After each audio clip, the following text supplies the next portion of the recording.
Discussion keeps the world turning. This is Roundtable. You're listening to Roundtable. I'm Fei Fei, together with Yusheng and Steve Hadley in the studio. Coming up, we've all been there, scrolling social media at 2 a.m., saving that quote-unquote honest product review, buying the sunscreen because some influencers swore by it. But here is the thing, that review might have been sponsored. China just dropped new rules targeting these review influencers who fake tests, hide ads, and rig demos. So what happens now? And walk through any Chinese market and you're likely to spot mango pineapples or apple bananas. Very cute names, but are these real hybrids or just ordinary fruit with a fancy price tag?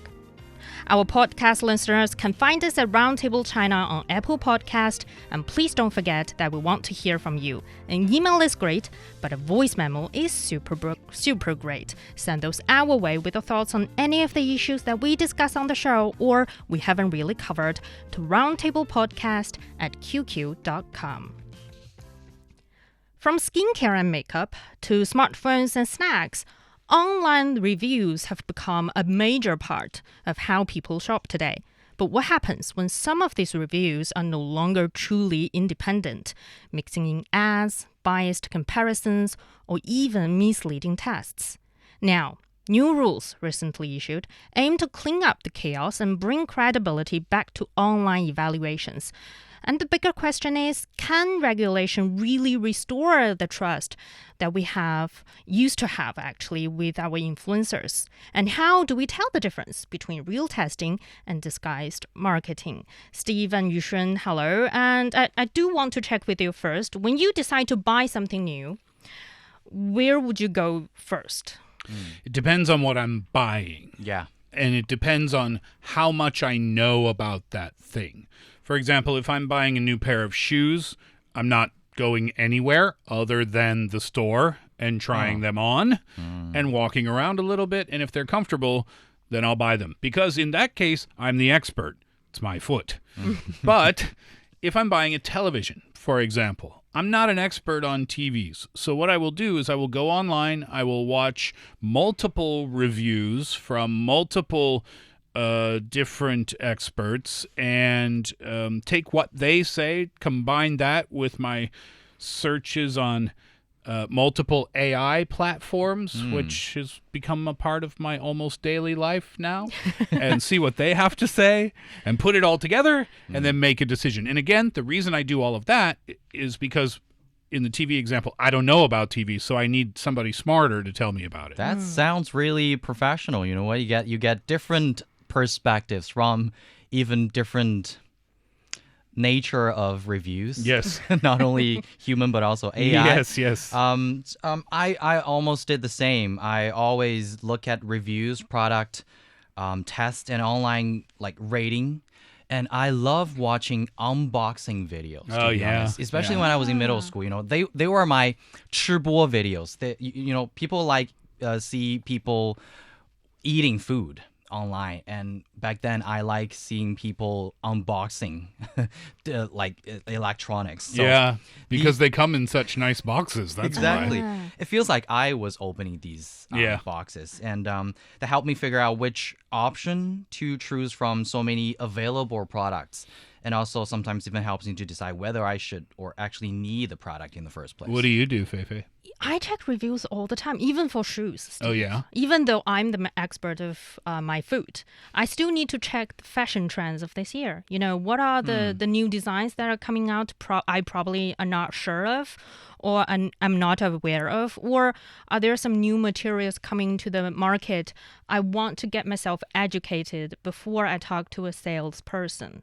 And I think on some level, happening to a lot of us is that the level of trust we have on this kind of online review videos or review posts on some level higher than the trust that we have with the salesperson in a store. Yeah, maybe because it's just so easy to, and within seconds, you can find these reviews, right?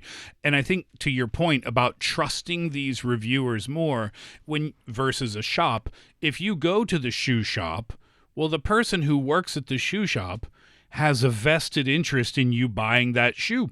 It's good for them. They probably make some commission out of that. So, can you trust everything that they say? Maybe, but there's the little seed in your mind that says, oh, yeah, they're just trying to sell this to me. But when you go online, you assume the person reviewing this product has no interest in whether I buy this or not. They don't care. So they're just going to tell me the truth about what's great. They're going to tell me the truth about what's not great. And I can fully believe everything they say. And that is not true. Or sometimes these kind of videos, you cannot even say they are like review videos. Just like Feifei, what you said, you need to know the trends, the fashion trends and everything.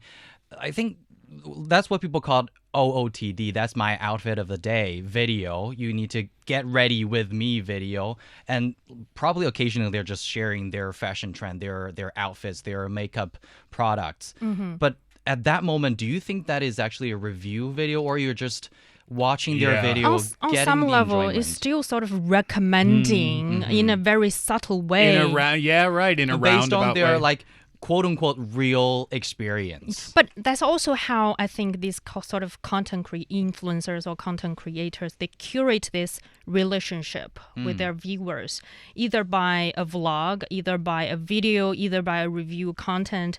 They're sort of telling you, what your consumption choice should be. But I think in the past, when the internet first when social media first took off, it sort of makes sense when some people try to make a living of it, trying to give you that I know I'm an expert in this field, in this product. But now we are seeing new problems because we're basically having a whole business ecosystem surrounding these influencers pushing advertisements in different forms. Yeah, it kind of exploded, didn't it? I mean, the term influencer is still relatively new in languages around the world. And by the way, this is not to say that there aren't a whole lot of honest reviewers out there. Exactly. Yeah, there are tons and tons and tons of them, and they're not even that difficult to find. But that being said, when you have this type of ecosystem, yes, Feifei, some problems can emerge.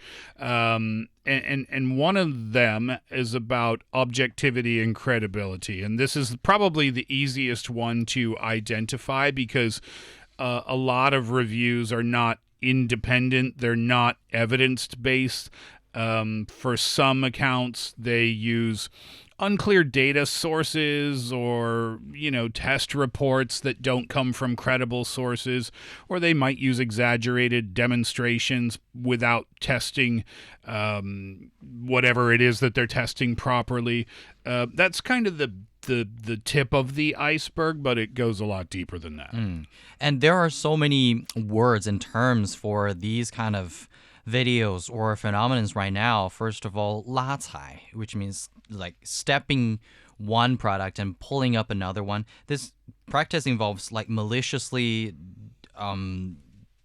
saying that one product and that is bad and to promote another one. Oh, yeah. Yeah, this often manifests as attacking one product while promoting another for commercial gain because they know who are the probably rivalry of this certain brand, and then they know how to advertise for these kind of brand, and also disguised advertisements because these reviews that appear to be objective consumer advice or, as I said, the real experience, they're often paid advertisement in disguise, and this practice known as astroturfing involves reviewers posing like neutral questions but actually to lure buyers before pushing a specific brand.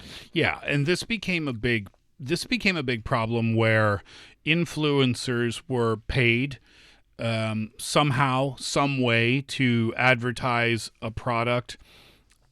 sometimes it would be a product that they've never even used before. That's true. It could be a game that they've never even played before, where they're just being hired almost as a celebrity that would appear in a television commercial. Yeah, because they have the influence. Yeah, on a lot of people. Yeah, exactly, right? But when the information comes out that, oh, you've actually never played that game before, but then you're telling us how amazing it is, then you lose your credibility. Because here's the difference, in my opinion. An actor or a singer might go on TV and do a yogurt commercial and say, wow, this is the greatest yogurt I've ever tasted in my life. Did they try it? Who knows? I don't care, honestly. Yeah. But they don't do yogurt commercial after yogurt commercial after yogurt commercial after computer commercial after car commercial after, right? They're not bouncing from commercial to commercial. Influencers, review influencers, bounce from product to product.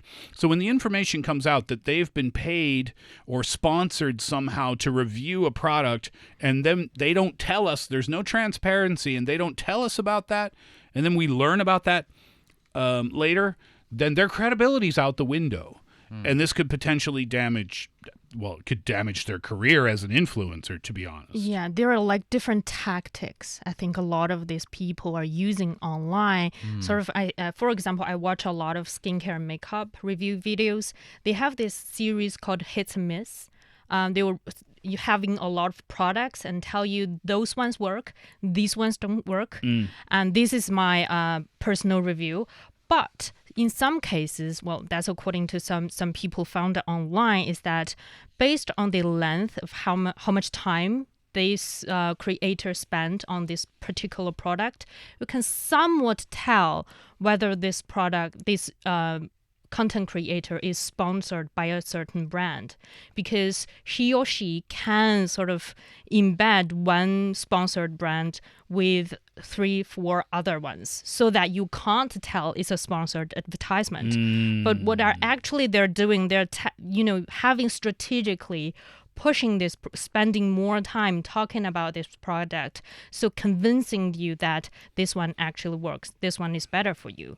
And I think that can be also problematic, especially on a consumer's point of view of, I want to know whether it's an ad or not. Yeah. I mean, I know for YouTube, there's a thing. So if you are a content creator, then and you put videos on YouTube, there's something called YouTube Studio. It's where you can it's where you have to go before you upload your videos, and it has to pass some tests and stuff like that. And one of the boxes you need to click is paid advertisement. I think that still applies today. Whereas if you have been paid, you have to click that and be honest about it. And actually, a lot of YouTubers, what they'll do when they review products is they'll just outright say it. They'll say this, if they're reviewing a computer, they'll say this computer they'll say, just to be honest with you, this computer was sent to me for free by this computer company, but I'm really going to tell you what I think. Or conversely, they'll say, just so you know, I'm not being paid by anyone to review this computer. I'm not being sponsored by this computer company. I bought it with my own money, and I'm going to tell you the truth about what I think. So they're just outright saying it these days. That applies in a lot of Chinese video streaming platform as well, like the Red-Note, the Bilibili. There is a box that you need to check, and telling users that it is a commercial or not, it is quite of the rules of these kind of platforms. And also, I think these platforms, they need these kind of rules because they are also getting commissions from these videos, because you are making advertisements on my platform. Okay, you also need to pay for me because I offered you the platform. And also, there are some techniques for users to tell that if this video is an advertisement or not, because mostly for these kind of videos, they will put a link in the comment area so that you can direct to the shopping platform to actually buy the product that they are trying to advertise. Yes, and oftentimes the influencers on YouTube will say that as well. Check the link in the description box. And you'll know. Just so you know. No, and they'll say it. They'll say, just so you know, if you use that link, then I'll get a portion. But that's mostly done on a voluntary voluntary basis. Like if I wish to establish my credibility, I wish to tell the audiences this one is sponsored, this one is not. I can also choose to lie, that it is a sponsored advertisement, but I choose not to tell you guys because I want to this is one of the commercial, I think, marketing tactics that they're trying to use. But now we are having new regulations from the Cyberspace Administration of China and the State Administration for Market Regulation. They are setting new rules for this kind of review videos and review content. Yeah, so these regulations make it really clear that online reviews must, it's not like, oh, maybe, it's a must comply with laws and national regulations. They have to follow business ethics, they have to follow basic public standards, and they have to stick to the principles of being objective, fair, comprehensive, and accurate. Now, that's kind of the broad overview, but more specifically for these so-called paid reviews that appear to be independent evaluations, but are actually just advertisements.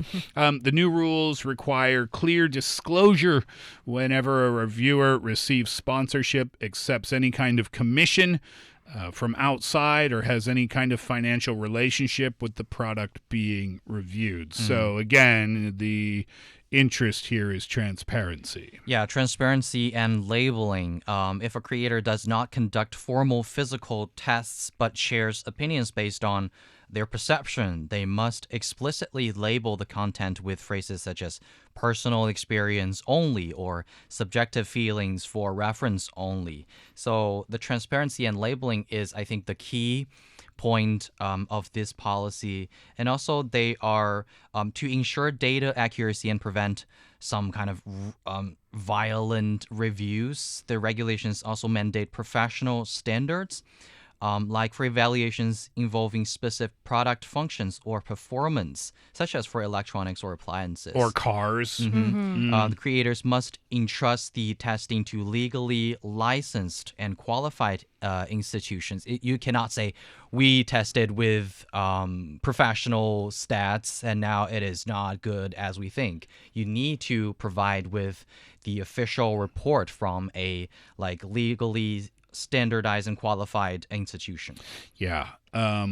Because, and I think the important point here is influencers will or can review a lot of different things. Not everyone does that. Some influencers are just tech influencers, right? And they'll just do reviews on tech-related products like cameras and new computers and new smartphones and things like that. But some will bounce from industry to industry, which means they're not really an expert on any of the things that they're reviewing. So I think that's to protect against that a little bit.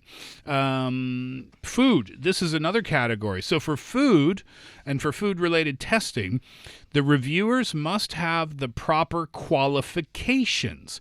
They can't use unofficial testing methods, and they cannot evaluate items for which there are no nationally recognized testing standards.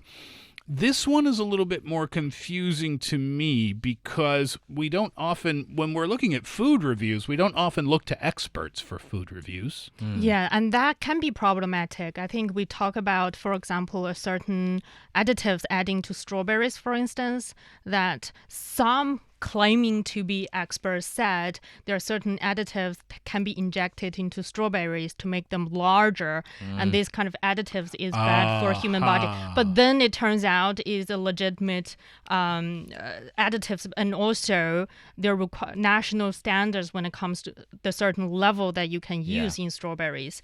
And so I think that is one of the reasons they have this kind of requirements for food in particular. There's another one that stood out to me among these regulations, and I think this is so smart.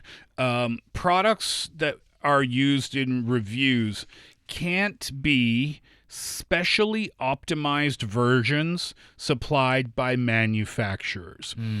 So if you're reviewing a car, for example, and the car manufacturer sends you a car for your review. Now, that car has to be the same car that Yushin and I can walk into a car store today and buy. Yeah. It can't be one that the manufacturer has specially set up exactly for this review, because then you're not going to get trustworthy results from Yeah. the tests.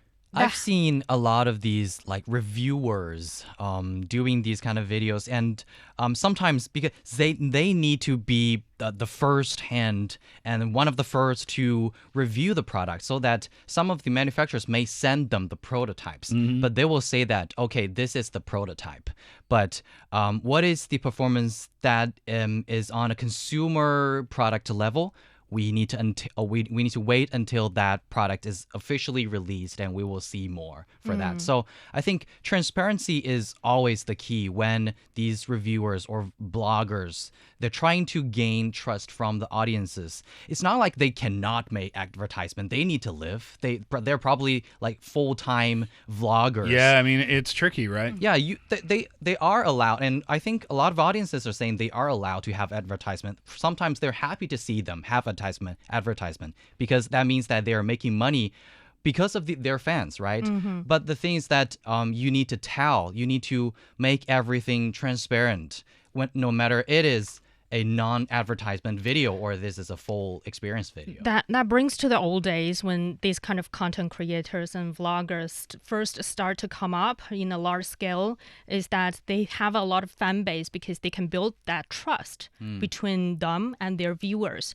But some of the problems have eroded those trust between these two sides, and I would hope in the future with this new regulation, with the new requirements, we can see more trust happening on the both sides. And you're listening to Roundtable. Coming up, what is a mango pineapple? We'll find out. Looking for passion? How about fiery debate? Want to hear about current events in China from different perspectives? Then tune in to Roundtable, where East meets West and understanding is the goal. It's the hour of Roundtable with myself, Fate, Steve, and Yu Shun. Blueberry grapes, mango pineapples, strawberry guavas. Fruit shelf these days are filled with names that somehow sound more like mashups than produce. Some shoppers are intrigued, me included, while others wonder whether these are genuine new varieties or simply very clever marketing. So what's really behind these very eye-catching fruit names like mango, pineapples? Are they mangoes? Are they pineapples? It actually reminded me of some of the AI videos. It looks like a pineapple and you cut them off and it's watermelon inside, but they're not like that. That's an AI video. Yeah, that's an AI video. So these in some fruit market, they're using these kind of names like mango pineapples to sometimes make these fruit more expensive. But yeah, I actually came across these mango pineapples. Oh, did you? I wanted to buy them, and after researching this topic, I realized that I was so fortunate that I didn't buy it because they are quite expensive. Yeah. But the thing is that they will claim that these pineapples, they are pineapples, no different from other pineapples, but they just they said. Can you say that again, please? Because to me, that's the most important point of this whole story. But they taste and smell a little bit like mango. How?